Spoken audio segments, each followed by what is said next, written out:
Hello guys, welcome back to our channel Corporate Kahani. तो आज का जो हमारा टॉपिक है वो है फ्रेशर्स के ज्वाइनिंग से रिलेटेड।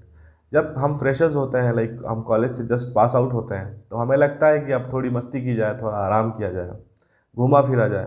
तो हम लोगों को, काफ़ी लोगों को, हम लोगों में से ऑफर्स मिल जाते हैं इन कंपनीज से, टीसीएस से, इन्फोसिस से। और उसके साथ एक कंडीशंस भी होता है कि if you can't sit on another company, like आप टीसीएस में बैठ गए हैं तो आप उसके बाद इन्फोसिस के इंटरव्यू में नहीं बैठ सकते हैं। You can bag only one offer. तो इस केस में गाइज अब मैं बताना चाहूँगा कि क्या क्या प्रॉब्लम्स हो सकते हैं और आपको क्या क्या स्टेप्स लेने चाहिए। तो गाइज इससे पहले कि हम आगे बढ़ें, प्लीज़ हमारे चैनल को सब्सक्राइब कर लें और इस वीडियो को एंड तक देखें ताकि आपके अंदर कोई वैल्यू एडिशन हो सके। तो गाइज अब आगे बढ़ते हैं और जानते हैं, देखते हैं एक सिनेरियो को।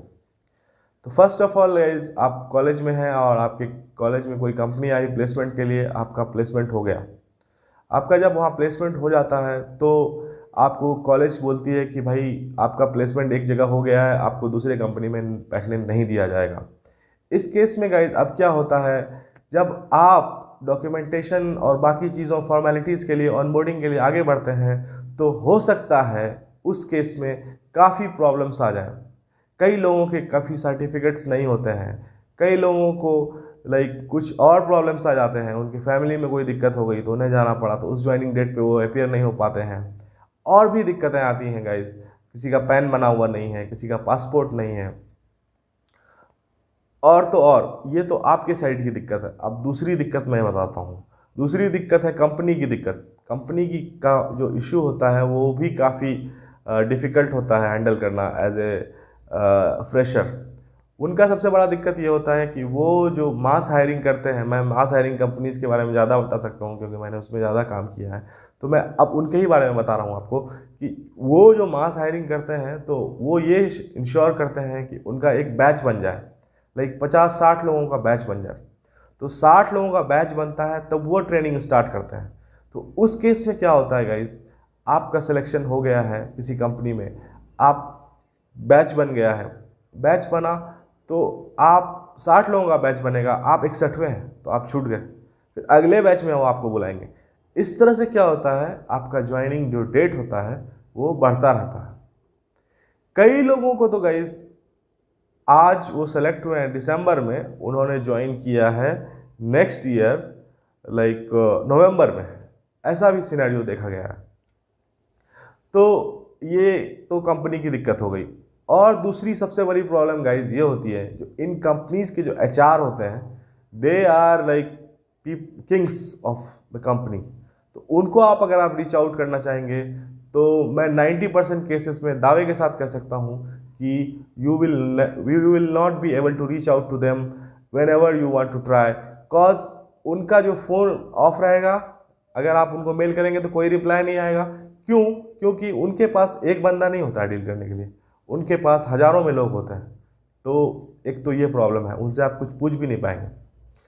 दूसरा और प्रॉब्लम ये राइज होता है गाइस कि आप एक ही कंपनी का ऑफर है आपके पास और आपको लोकेशन मिल जाता है कुछ वैसा जो कि आपके होम टाउन से एकदम दूर है, वहाँ का कल्चर ही एकदम अलग है, जहाँ पर आप सर्वाइव नहीं कर सकते हैं इवन दो आप गए तो ये एक और प्रॉब्लम आ जाता है।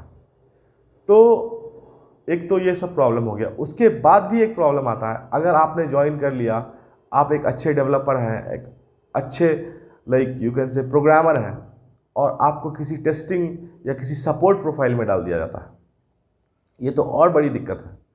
तो अब आप क्या होता है, आपके साथ क्या होता है कि आप कुछ सोच ही नहीं सकते। आपके पास एक ही ऑफर है, आपने उस टाइम को जो आपको 10 महीने 8 महीने मिले उसको आपने वेस्ट कर दिया, आप वहाँ पर कुछ सोच नहीं सकते हैं।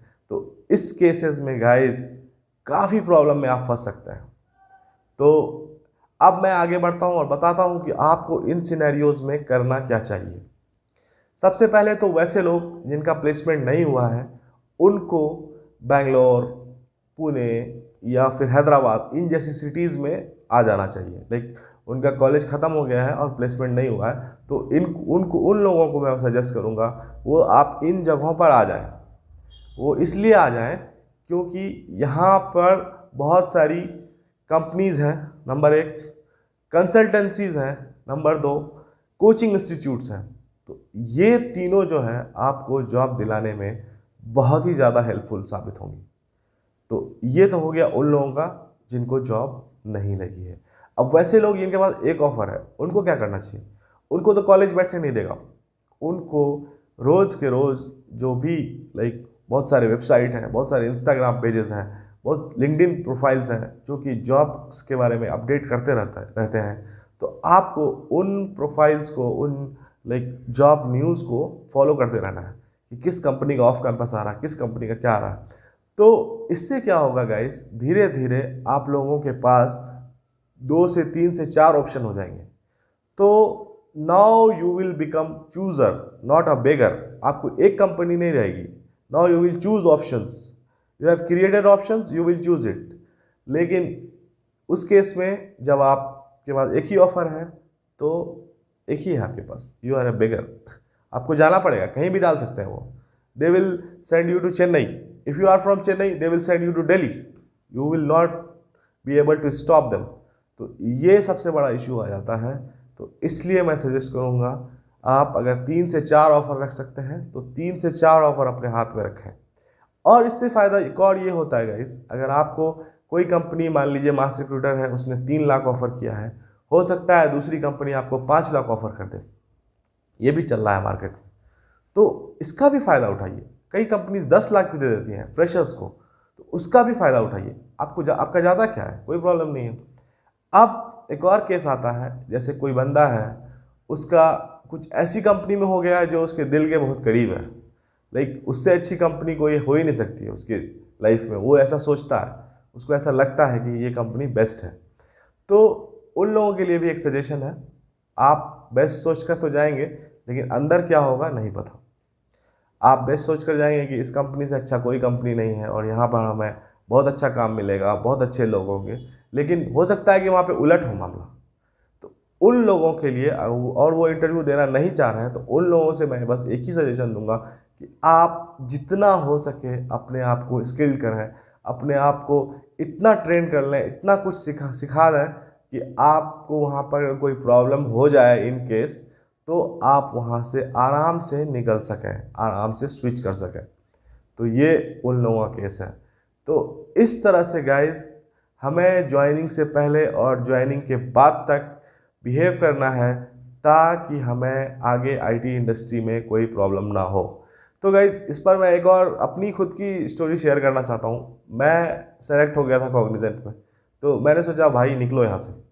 बेंगलोर में मेरा हो गया था, तो मैंने सोचा, बेंगलोर में आया था, फिर मैंने सोचा क्या जॉब सर्च करना, आप घर चलो। फिर मैं घर चला गया, घूमा फिरा, 6 महीने बर्बाद हो गए। फिर मेरे 6 महीने बाद मेरी ज्वाइनिंग आई।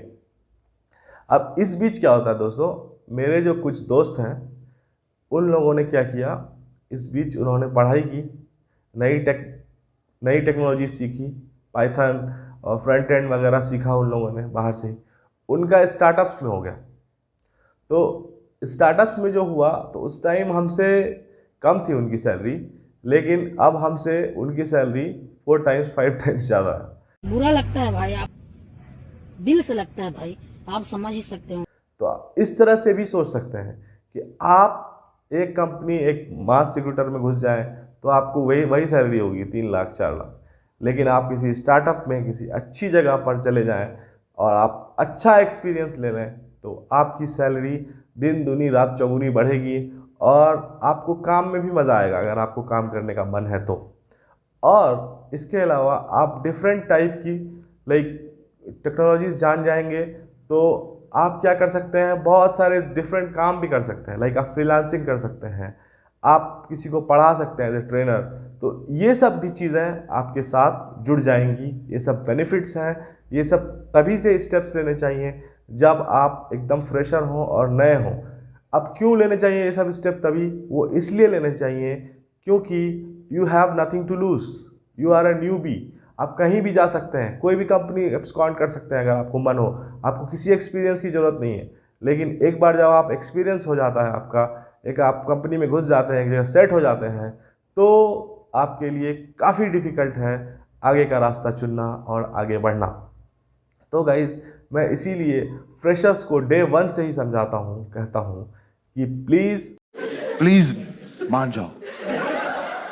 प्लीज़ अपना टाइम वेस्ट मत कीजिए। जैसे ही आपको मौका मिले वैसे ही या तो पढ़ाई कीजिए या तो आप 3-4 ऑफ़र ऐसे ले लीजिए इंटरव्यूज़ देकर कि आपको बाद में ऐसा कोई प्रॉब्लम ना हो। तो अगर कोई प्रॉब्लम होती है तो मैं आपके साथ हूँ। तो ये था आज का वीडियो। इस पर मैंने फ्रेशर्स के लिए ज्वाइनिंग के बारे में काफ़ी अच्छी आप लोगों को जानकारी देने की कोशिश की है। अगर कुछ कमी रह गई हो तो फीडबैक सजेशन ज़रूर दें। अगर कोई डाउट हो गया है तो क्वेश्चन ज़रूर पूछें। हमारे इंस्टाग्राम हैंडल को भी फॉलो कर लें। हमने एक टेलीग्राम ग्रुप बनाया है, उसमें भी जाकर ज्वाइन कर लें, क्योंकि मैं उसमें नए अपडेट्स और नई अपॉर्चुनिटीज़ को पोस्ट करता रहूँगा। तो ये था आज का video. Thanks for watching. Bye bye.